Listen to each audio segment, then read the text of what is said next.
How does a grilled cheese sound? That's like the ultimate use of toast.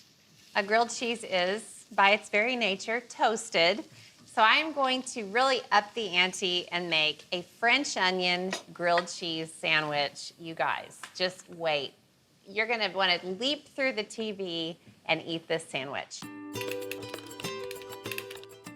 So I've been sauteing just some sliced onions and a little bit of butter, and I am really elevating things around here.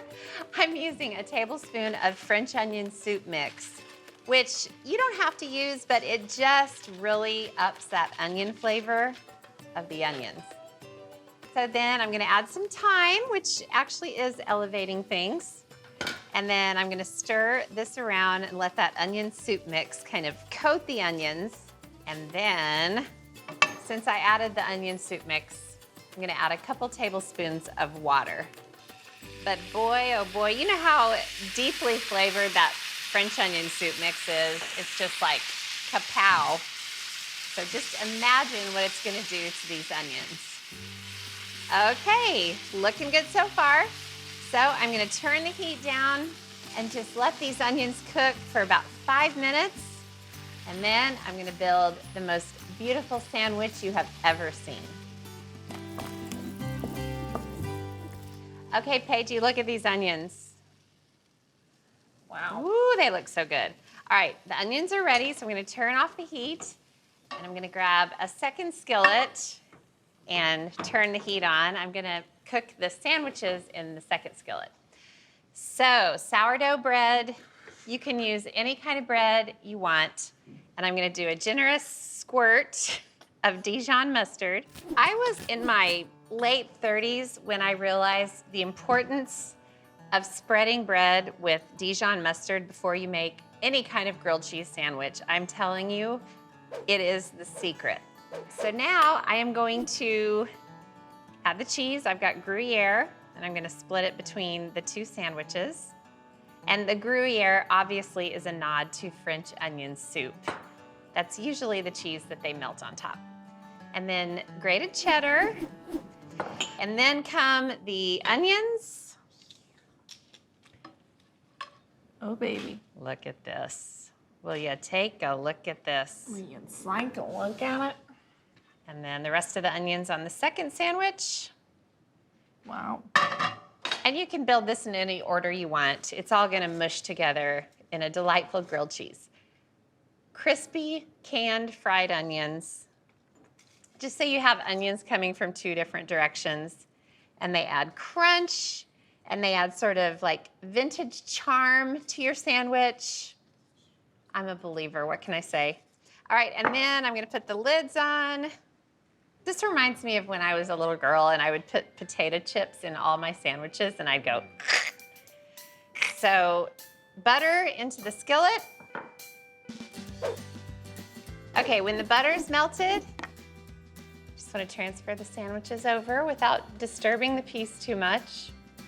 You fit them both? Hope so, certainly hope so. Oh, Barely. come to mama. All right, now it's about patience. When it comes to making grilled cheese, you've got to give the cheese a chance to melt without burning the bread. So I'm just going to babysit it and baby it until it's ready to flip over.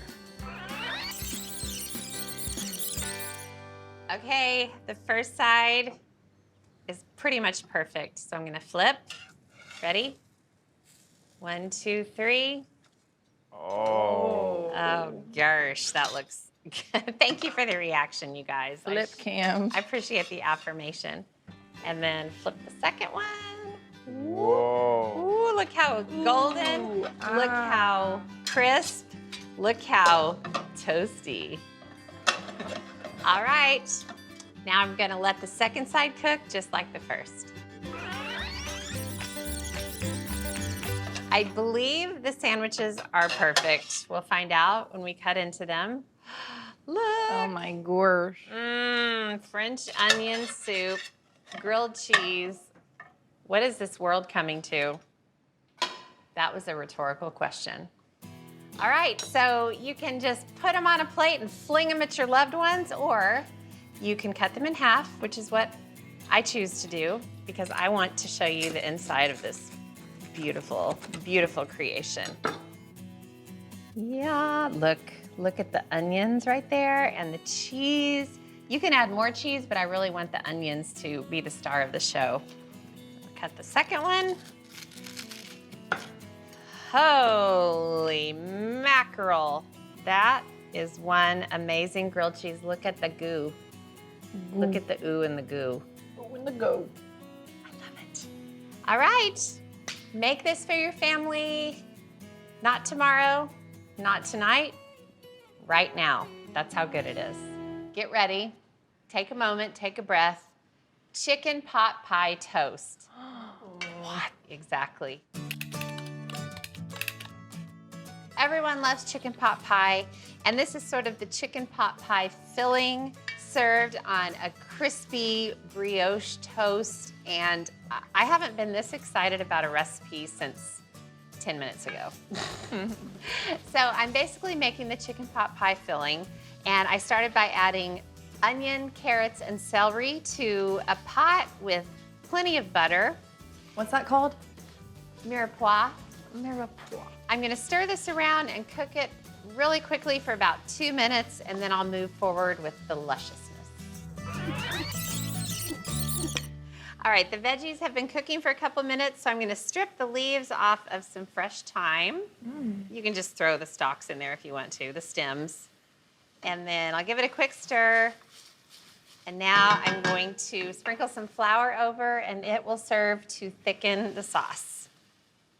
About a quarter cup, maybe just a little bit less. Ooh, I forgot some thyme. I ran out of thyme. Sorry. All right, and then I'm gonna stir it around. I always stir whenever I sprinkle flour over the veggies because I want that flour to kind of have a chance to cook in the pan.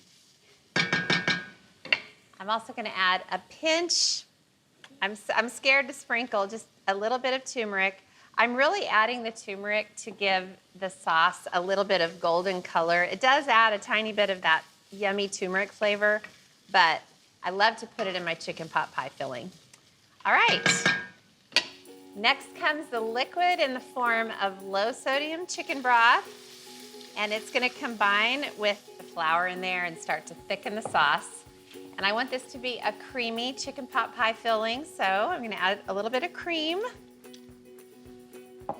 and then some salt and pepper. And then I've also got a bouillon cube. I'm gonna drop it on in.